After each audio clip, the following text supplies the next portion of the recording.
సర్వోన్నతులకు దేవుని నామానికి మహిమ కలుగును గాక.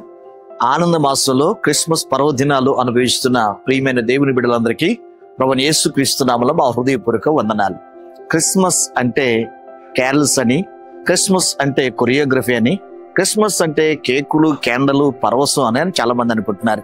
క్రిస్మస్ అంటే ఆరాధన, క్రిస్మస్ అంటే సువార్త, క్రిస్మస్ అంటే రక్షణ, క్రిస్మస్ అంటే ప్రభునందు ఆనందించటం. అందుకే నక్షత్రం నడవటం, నడిపించడం నేర్పిస్తుంది. గొల్లలు వీక్షించటం, వినటం వారు నేర్పిస్తారు. జ్ఞానులు యేసు దగ్గరికి వచ్చారు, కానుకలు ఇచ్చారనే విషయాన్ని వారు నేర్పిస్తారు. మరియా అసాధారణమైన విషయం నమ్మింది, అసాధారణమైన విషయానికి వేదికైంది. యోసేపు విధేయుడయ్యాడు, దేవునికి తండ్రిగా మారాడు. దేవదూతలు ప్రకటించారు, పూజించారు.